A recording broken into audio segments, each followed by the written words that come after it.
नमस्कार। Doctor Bhimrao Ambedkar university के community radio 90.4 megahertz जागना की आवाज़ के यूट्यूब पेज पर मैं आप सभी का पूजा एक बार फिर से बहुत बहुत स्वागत करती हूँ। आज बहुत ही खुशी का दिन है क्योंकि आज हमारे साथ एक बहुत ही खास शख्सियत जुड़ी है। जी हाँ, हमारे साथ है professor Shivram S Garje ji, dean science and technology, Mumbai university से। सर, आपका बहुत बहुत स्वागत है। नमस्कार। शुक्रिया। सर, आप all the way from Mumbai university आए हैं। आप साइंस एंड टेक्नोलॉजी के डीन हैं। सबसे पहला सवाल ही एक बहुत ही कॉमन आपसे करना चाहूँगी सर, टेक्नोलॉजी आपके लिए क्या है? Technology is the something like which is helping the human being for the development. So without the technology, development of the human being is not possible. जी, बहुत सारे स्टूडेंट्स से आप रूबरू होते हैं हमेशा और आपका इतना बेहतरीन सक्सेसफुल करियर है सर। केमिस्ट्री स्ट्रीम से हैं सर आप। हाँ। तो कुछ बताइए सर इस एक्सपीरियंस के बारे में, केमिस्ट्री के बारे में।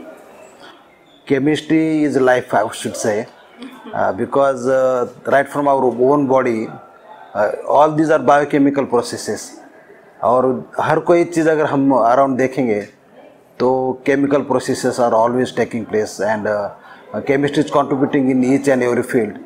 और जहाँ तक मैं यहाँ रिप्रेजेंट कर रहा हूँ तो मैं वेस्टर्न रीजनल इंस्ट्रूमेंटेशन सेंटर जो WRIC कहलाता है उसे रिप्रेजेंट कर रहा हूँ, तो उसका भी ताल्लुक काफ़ी नज़दीकी है केमिस्ट्री के साथ। जी बिल्कुल, आपने बिल्कुल सही कहा। WRIC को आप यहाँ रिप्रेजेंट कर रहे हैं।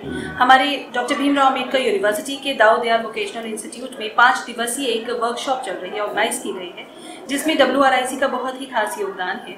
इंस्ट्रूमेंट्स के ऊपर, ये इंस्ट्रूमेंट्स के रिपेयर और उसके मेंटेनेंस के ऊपर और उसके रखरखाव इस्तेमाल के ऊपर ये वर्कशॉप कंडक्ट की गई है। और सर, आज आप हमारे इस वर्कशॉप के चीफ गेस्ट भी हैं, तो आप क्या बताना चाहेंगे सभी हमारे देखने और सुनने वाले छात्रों को किस तरह से इंस्ट्रूमेंट्स हमारी ज़िंदगी में बहुत महत्वपूर्ण हैं और कैसे उन्हें इस्तेमाल करना चाहिए? ये सवाल का जवाब देने से पहले मैं ये कहना चाहूँगा कि ये WRIC का जो निर्माण किया गया उसका जो उद्देश्य था UGC का, ये हुआ कि 1977 में UGC ने ये सोचा कि इंस्ट्रूमेंट तो हम परचेस करते हैं लेकिन उसका रिपेयर और मेंटेनेंस जो है वो नहीं होता है, जो आप रख रखाव कह रहे हैं।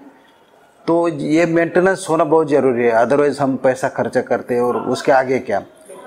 तो ये 1977 में UGC ने WRIC का निर्माण किया और उसके बाद रिपेयर और मेंटेनेंस, इसके अलावा भी कई सारे उद्देश्य WRIC के हैं।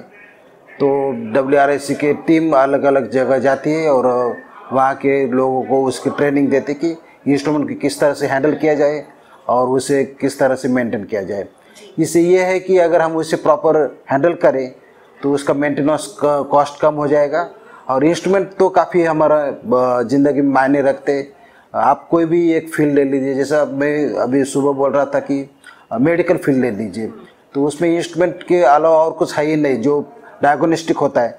तो instrument is something like diagnostic tool, whether you take the medical field और you take any other field, without that it is not possible. और एक एग्जांपल अगर मैं देना चाहूँ तो अपनी जो चांद्रयान भेजा है तो उसमें कई सारे इक्विपमेंट्स ऐसे भेजे कि वहाँ की जो वातावरण है या वहाँ का जो पृष्ठतल है उसकी हम जो पढ़ाई कर सके कि वहाँ क्या मौजूद है। तो इंस्ट्रूमेंट काफ़ी मायने रखते हैं हमारे ज़िंदगी में। जी बिल्कुल। तो सर, आप सभी छात्रों को, स्टूडेंट्स को जो कि साइंस स्ट्रीम से हैं, जो कि मेडिकल फील्ड से हैं और साथ ही साथ इंजीनियरिंग फील्ड से हैं और इंस्ट्रूमेंट्स से ही उनकी लर्निंग स्टार्ट होती है, उन सभी को आप क्या संदेश देना चाहते हैं? स्टूडेंट्स को मैं यही कहना चाहूँगा कि आप इंस्ट्रूमेंट को एक मैजिक बॉक्स या ब्लैक बॉक्स की तरह न देखें, उसका डेप्थ में जाइए कि इंस्ट्रूमेंट कैसा फंक्शन होता है। अगर पॉसिबल है तो इंस्ट्रूमेंट ओपन करके उसका हर एक कंपोनेंट आप देखिए कि किस तरह से फंक्शन होता है और अल्टीमेटली उसका आउटपुट कैसे मिलता है। अगर ये वो जब स्टूडेंट लेवल पर सीख जाएंगे तो आगे चल के उनका काफ़ी सक्सेस मिलेगा उनको। तो मेरा वही कहना है कि आप उसको ब्लैक बॉक्स करके मत देखिए। So you look into the depth of the instrument, how it functions. So वो ज़्यादा इम्पोर्टेंट है। सर, आज आप इतनी दूर से आए हैं डॉक्टर भीमराव अंबेडकर यूनिवर्सिटी आगरा इस वर्कशॉप को अटेंड करने के लिए, तो सर क्या कहना चाहेंगे, कैसा लगा आपको हमारी यूनिवर्सिटी आकर? मुझे बहुत खुशी हुई कि आपने ये आयोजन किया इस तरह की कार्यशाला का, क्योंकि इससे जो हम जिसको स्टेक होल्डर बोलते हैं इंस्ट्रूमेंट्स यूजर्स के, जिसमें शिक्षक आते हैं, शिक्षकेतर कर्मचारी जैसे लैब टेक्नीशियन या लैब अटेंडेंट बोलते हैं, विद्यार्थी, ये सब आते हैं। इन तीनों लोगों को इस तरह की ट्रेनिंग मिलेगी कि वो किस तरह से इंस्ट्रूमेंट हैंडल करें, क्योंकि say that it is better to have prevention than cure.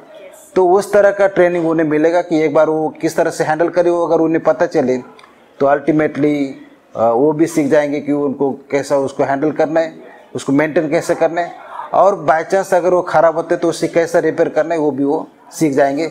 और छोटा मोटा रिपेयरिंग के लिए उन्हें कहीं बाहर जाना नहीं पड़ेगा, टेक्नीशियन को बुलाना नहीं पड़ेगा, और on their own they would be able to repair the instruments.